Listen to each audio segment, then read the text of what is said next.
Olá, irmãos e irmãs, boa noite, na paz de Cristo, Rei da Glória. Eu acredito que 80% desse grupo já deve estar dormindo, né?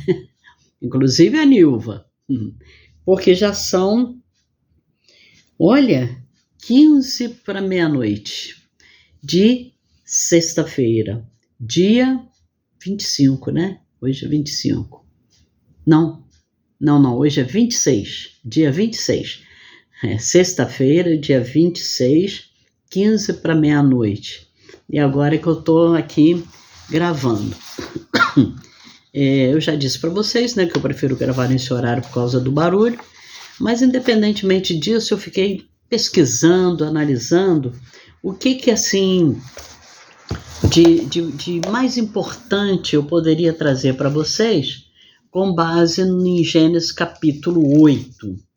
Por que da minha preocupação? Porque Gênesis capítulo 8, ele é nada mais, nada menos do que uma vamos dizer assim, uma descrição mais pormenorizada do dilúvio que é anunciado no capítulo 7. No capítulo 7, nós já vimos, né, sobre o dilúvio, quando Deus fala para Noé para ele entrar na arca. Vimos que depois que ele entrou na arca, Deus esperou ainda 7 dias, e aí foi derramada a chuva. Nós vimos que o ano em que ocorreu o dilúvio foi no ano 600, e quando Deus mandou Noé sair da arca já foi no ano 601. Então nós vimos que o período total, né, desde a entrada da arca de Noé, sua família e os animais, até a saída da arca, o período total atingiu mais de um ano, um pouquinho mais de um ano.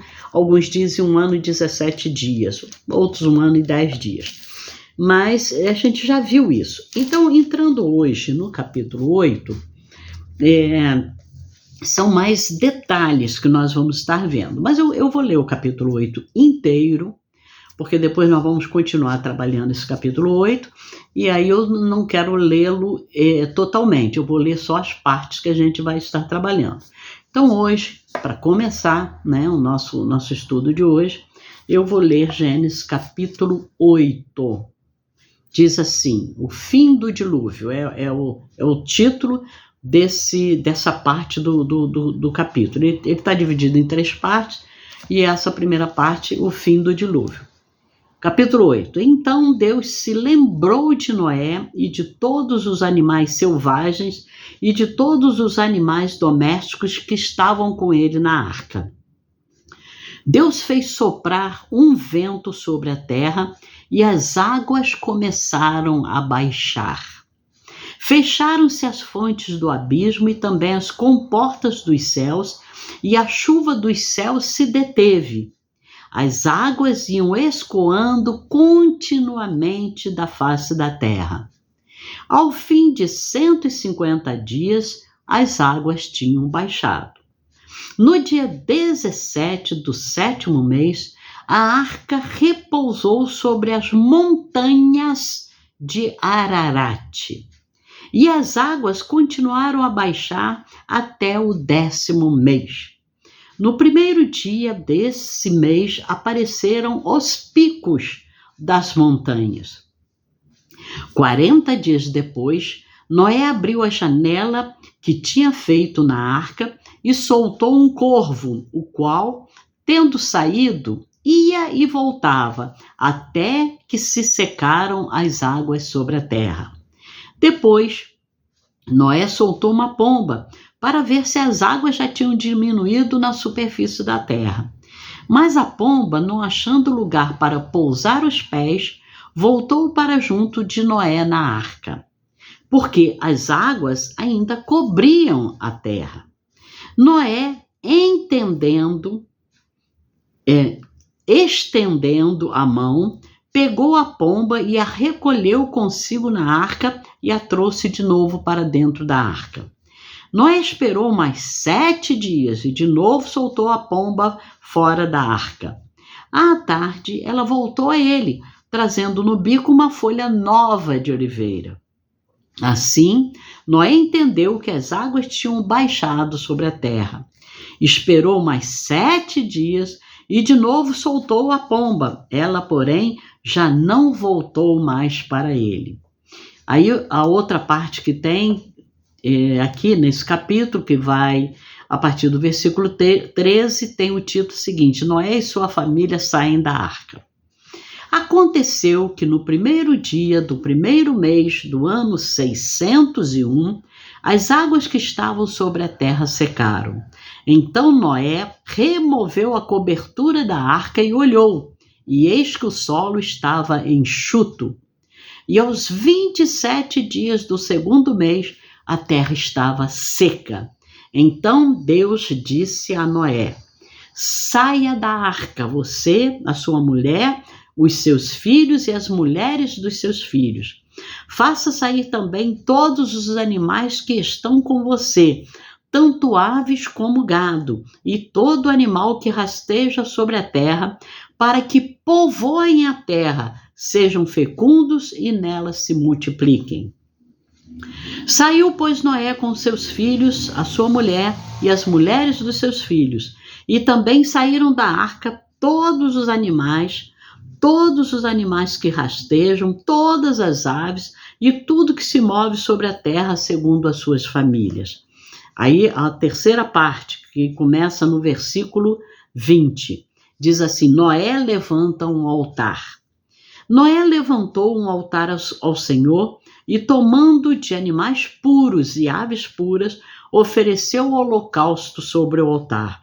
E o Senhor aspirou o aroma agradável e disse consigo mesmo: nunca mais vou amaldiçoar a terra por causa das pessoas, porque é mau o desígnio íntimo do ser humano desde a sua mocidade. Também nunca mais vou destruir todos os seres vivos como fiz desta vez. Enquanto durar a terra, não deixará de haver semeadura e colheita, frio e calor, verão e inverno, dia e noite. Bom, nós somos testemunha, né, gente, de que essa palavra do Senhor aqui, de que enquanto durar a terra, não deixará de haver semeadura e colheita, frio e calor, verão e inverno, dia e noite. Nós estamos agora aqui passando por um frio tremendo. Eu, pelo menos, estou passando. Não sei vocês, eu estou sentindo muito frio. Acho que eu estou ficando velho, né? Agora mesmo eu recebi um WhatsApp da pastora Miriam dizendo que lá na Inglaterra está um calor tremendo. E eu ainda ri dela porque eu falei, é difícil aí, tá um calor demais, né? Mas aqui faz muito frio. Muito bem. O que nós lemos aí foi todo o capítulo 8, que começa no versículo 1 e termina no versículo 22. Gênesis 8, de 1 a 22. Então, o que nós temos aqui? Realmente o primeiro título, né? O título que vai dos versículos 1 até o versículo 12, ele fala sobre o fim do dilúvio. Se eu confirmasse até o 12... Até o 12 ele fala sobre o fim do dilúvio. Algumas considerações são importantes aqui da gente pensar acerca deste capítulo. Após 150 dias de um juízo cataclísmico, né? Porque foi o clima que alterou, né? O mundo estava todo submerso, quer dizer, estava debaixo d'água. Falando num português, né, corrente nosso, o mundo estava debaixo d'água. As águas do dilúvio, que ela simboliza um testemunho solene da santidade de Deus, contrastada com a depravação humana que existia naquela época. Vamos rir, né? Hoje é igual ou pior, né? Cobriam os mais altos montes. As águas do dilúvio, em contraste com a santidade de Deus e a depravação humana, cobriam os mais altos montes. Dentro da arca estava flutuando sobre esse abismo de águas o remanescente da humanidade, Noé e sua família, juntamente com os pares de animais que Deus mesmo havia instruído a preservar e que Deus mesmo havia conduzido até Noé para que entrasse na arca.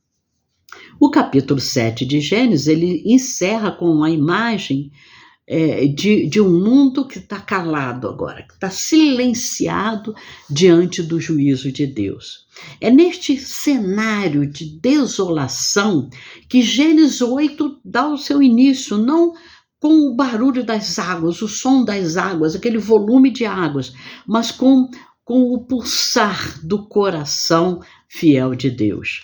Este capítulo é uma das passagens mais reconfortantes das Escrituras, porque ela revela a transição do juízo de Deus para a graça de Deus, da destruição para a restauração.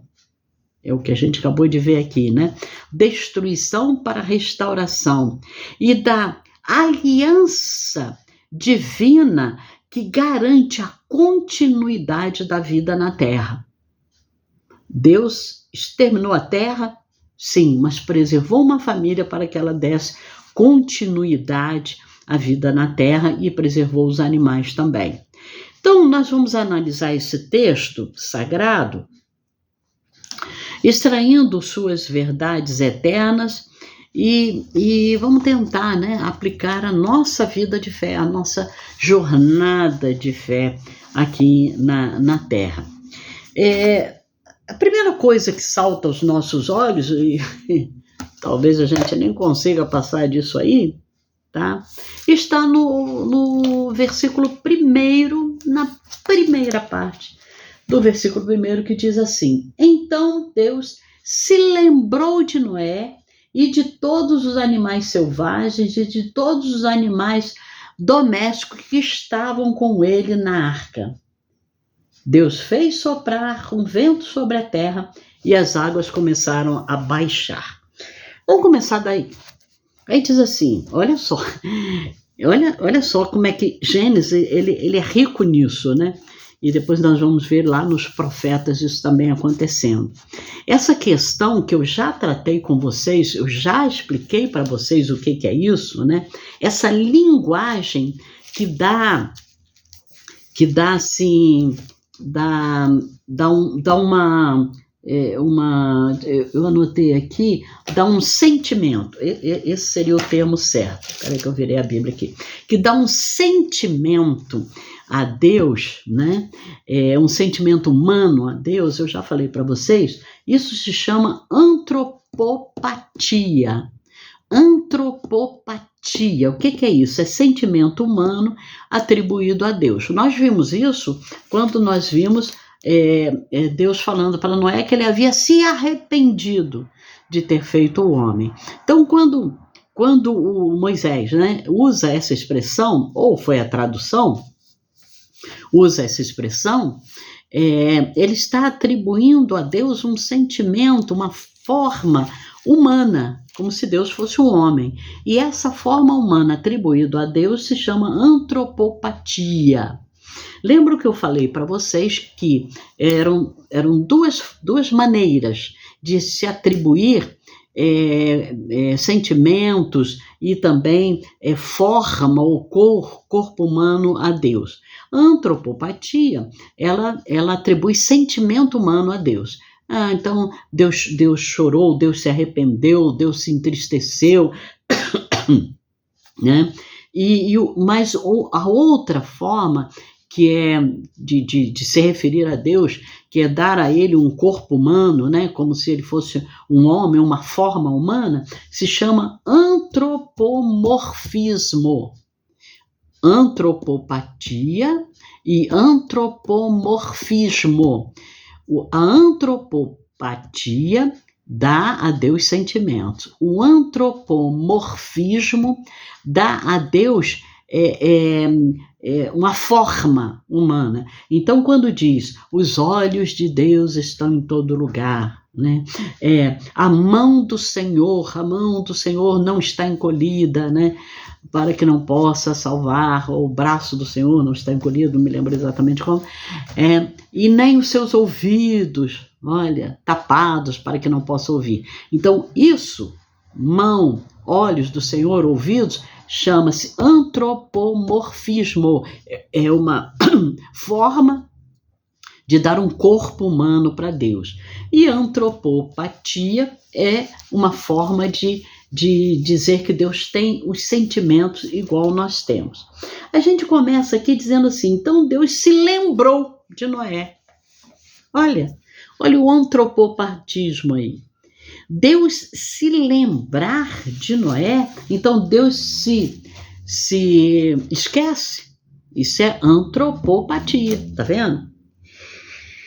Diz assim, Deus se lembrou de Noé, como se Deus tivesse esquecido, eu esqueci o que eu fiz, né?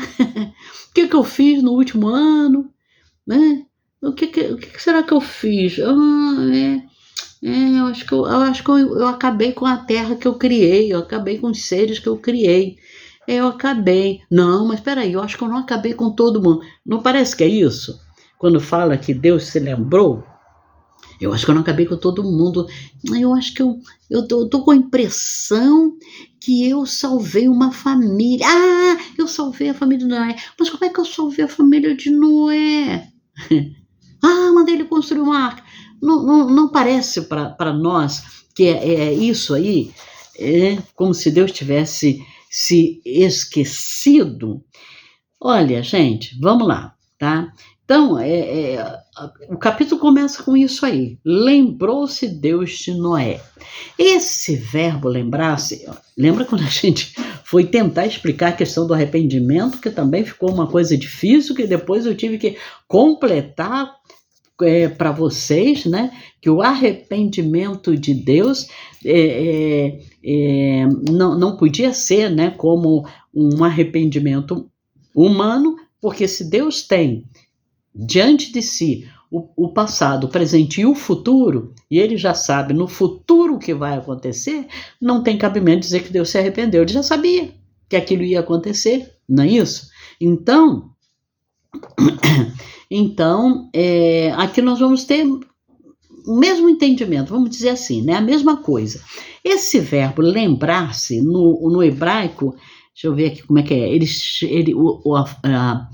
a palavra é zakar, é lembrar-se, tá? Ou lembrar. Esse verbo lembrar na linguagem bíblica, ele não significa um lapso de memória, igual eu tentei aqui, né? Fazer uma encenaçãozinha para vocês de Deus pensando e tal. Não significa um lapso de memória por parte de um Deus que é onisciente. Olha só, Deus não esquece, né? Ele sabe todas as coisas. Então, ao contrário, essa palavra, né, que é uma antropopatia, não esqueçam disso, é um termo de aliança, que significa que Deus se voltou para agir em favor do seu servo. E seu servo cumprindo a promessa que ele tinha com Noé, né? Que a partir dele nasceria um novo povo, né? Deus havia prometido salvar Noé. Mas onde que está isso, Celeia? Então vamos lembrar. Gênesis 6, 18. Vamos ler? 6, 18. Quando Deus manda, só situando vocês dentro desse capítulo, quando Deus manda Noé construir a arca, tá? E quando ele diz que se arrependeu, que está lá no versículo 11, a terra estava corrompida à vista de Deus e cheia de violência. Deus olhou para a terra e eis que estava corrompida, porque todos os seres vivos haviam corrompido o seu caminho na terra. Então Deus disse a Noé: resolvi acabar com todos os seres humanos, porque a terra está cheia de violência por causa deles. Eis que o destruirei juntamente com a terra. Aí a gente vai no versículo 18 e diz assim: mas com você estabelecerei a minha aliança, e você entrará na arca, você e os seus filhos, a sua mulher e as mulheres dos seus filhos. Então Deus prometeu para Noé que ele não morreria. Não morreria. Então, quando quando a Bíblia diz que ele se lembrou, linguagem antropomorfo. Agora eu enrolei com a palavra aqui. Antropopatia. Eu confundi, eu juntei uma com a outra, né? Que é caramba, Jesus amado, deixa eu ler, é melhor eu ler do que eu ficar tentando lembrar. A linguagem antropopatia e antropomorfismo, que é antropomorfia. Quando a Bíblia diz que Deus se lembrou, na realidade, o que a Bíblia está querendo dizer, o que isso implica? Não foi um lapso de memória da parte de Deus, mas ao contrário, é um termo da aliança, que significa que Deus havia prometido salvar Noé, como a gente leu aqui, né? Gênesis 6:18, cumprindo assim a promessa que ele havia feito. E agora, então, ele inicia o processo de redenção da terra. Eu estava lendo aqui, deixa eu ver se eu acho aqui, que essa questão de lembrar-se, deixa eu ver se foi aqui, ela é muito usada, aqui, tá? Na Bíblia. Na Bíblia ela é muito usada. Aqui em Gênesis 8, né? A gente já viu aqui, lembrou-se Deus de Noé, tá? Às vezes a gente acha que Deus se esqueceu da gente, né? É uma sensação de abandono normal que quase todos nós já experimentamos, não é isso? O salmista, aqui no Salmo 10, versículo 1, ele diz assim: por que, Senhor, te conservas longe? Por que te escondes nas horas de tribulação? Tá vendo? Então, a gente pensa que Deus se esqueceu, mas Deus não se esquece. Paulo confessou que as suas dificuldades na Ásia tinham sido tão graves que ele havia quase desistido da vida. 2 Coríntios 1:8, depois vocês podem ler isso, tá? E Jesus, que passou por todas as provações humanas, ele mesmo, quando estava na cruz, o que ele falou? Deus meu, por que me desamparaste? Tá vendo? Então, esse termo lembrar-se de Gênesis 8:1 não significa trazer à memória alguma coisa que Deus havia se esquecido. Deus não se esquece de nada, pois ele conhece todas as coisas do princípio ao fim, tá? Então, antes o termo ele significa atentar para cumprir uma promessa e a realizar um gesto em favor de Deus, em favor de alguém, tá? Aí nós temos algumas citações, né? Alguns momentos em que isso acontece com o povo, Deus com o seu povo, e ele demonstrando isso, né? Que ele se lembrou, né? Se lembrou da aflição de fulano, de Beltrano. Espera aí que eu vou achar aqui. Espera aí, só um pouquinho. Só um minutinho, gente. Espera aí, senão aqui tá no 6. Espera aí que eu tenho que chegar no 8 aqui. Opa! 7,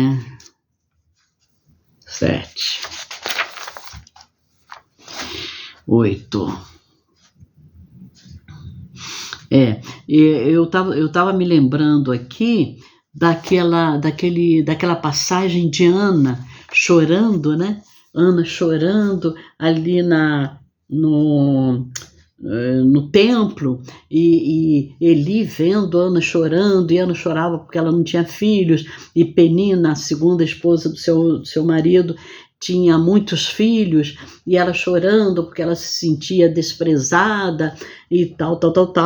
E Eli então fala para ela: não, pode ficar tranquila, Deus vai te dar um filho e tudo mais. E a Bíblia então se refere a Ana, dizendo que Deus se lembrou de Ana, e ao tempo de 1 ano Deus deu a ela um filho. Então é o mesmo sentido desse se lembrar aqui, que é usado por Moisés no capítulo 8, tá? É uma promessa, né, que é feita, ali no caso, Eli foi o profeta, né, que profetizou que Deus iria dar um filho para ela, e depois, ao cabo de 1 ano, a Bíblia diz que Deus se lembrou de Ana, e ela concebeu e deu à luz a um filho, que foi Samuel, o grande profeta, né? Então, primeira coisa que eu queria tratar com vocês seria esse versículo primeiro, que diz assim: então Deus se lembrou de Noé e de todos os animais selvagens e de todos os animais domésticos que estavam com ele na arca. Aí, a segunda coisa, que ainda está no versículo primeiro, que eu quero tratar com vocês, e diz assim: Deus fez soprar um vento sobre a terra e as águas começaram a baixar. O que eu quero tratar aqui com vocês nessa segunda parte, na parte B do versículo primeiro? A parte A, né? Lembrou-se Deus de Noé e de todos que estavam na arca. A parte B é essa aí. E Deus fez soprar, né? Deus fez... Puxar a Bíblia aqui, porque eu não estou chegando de longe, não. Deus fez soprar um vento sobre a terra e as águas começaram a baixar. Eu acho que eu vou encerrar com essa parte aqui, que não vai dar para seguir mais, não. Mas vamos lá. A grande questão que a gente vê aqui, e que traz um ensinamento teológico muito grande para a gente, é porque nós achamos que Deus só age no sobrenatural. Eu acho que isso é até um problema, que a gente ouve muitas mensagens disso, muita fala disso, de Deus sobrenatural, né? Nós temos que chegar no sobrenatural de Deus, e etc e tal. E muitas vezes, mas muitas vezes mesmo, nós vamos encontrar na Bíblia Deus agindo no natural. Deus usando a própria natureza para a realização das coisas que ele quer, das coisas que ele determinou. Ele usa a própria natureza, ou as coisas que ele criou. Ele não faz, muitas vezes, Deus não faz nada sobrenatural. E aqui está aqui, ó. Aqui está aqui, essa é boa, né? Nossa, que nível de português. Aqui, nesse texto que nós acabamos de ler, olha só. Deus fez soprar um vento sobre a terra e as águas começaram a baixar. Gente, teria algum problema para Deus ele virar e falar assim: sai a água, desça a água, seque-se a terra agora? E imediatamente isso acontecer? Teria algum problema para Deus? Vocês veem algum problema nisso? Não, vocês não veem não, né? Nem eu. Deus usa a natureza. Ele faz soprar aquele vento para a água começar a baixar. Ele soprou para as águas irem não sei para onde, para o mar. Não sei para onde as águas foram, né? Porque estava tudo inundado, o mar também, não é isso? O mar também começou a crescer. Mas Deus fez soprar um vento para que a água começasse a baixar. E demorou para as águas começarem a baixar. Eu tenho aqui, nesse livro que eu também acompanho, eu estou com 3 livros aqui, por isso que às vezes eu fico meio enrolado. Onde é que eu li, né? Sem contar as apostilas que eu faço. Então vamos lá. Olha só. Eu quero ver aqui.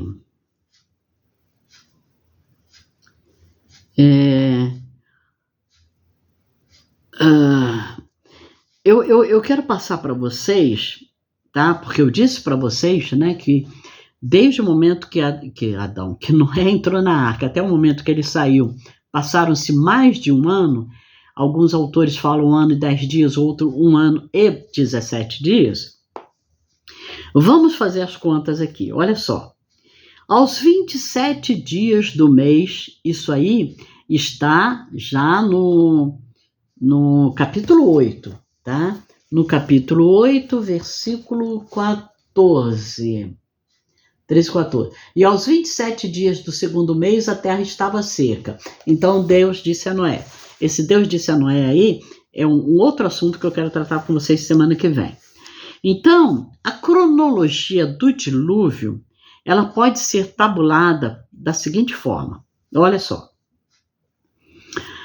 Em Gênesis capítulo 7, versículo 12, diz assim: houve 40 dias durante os quais caiu a chuva. Então nós temos aí 40 dias. Durante outros 110 dias, as águas continuaram a subir, fazendo que prevalecessem por um total de 150 dias. Então, isso está em Gênesis 7, 24. Então, nós temos 40 dias de chuva e 110 dias com a água subindo, que veio das nascentes, que veio dos rios, que veio dos mares. Tá? Então, 40 mais 110, 150 dias. As águas ocuparam 74 dias em seu indo e minguando. Isso foi o 17º dia do mês até o primeiro dia do 10º mês. Tá? Em Gênesis 8, versículo 5.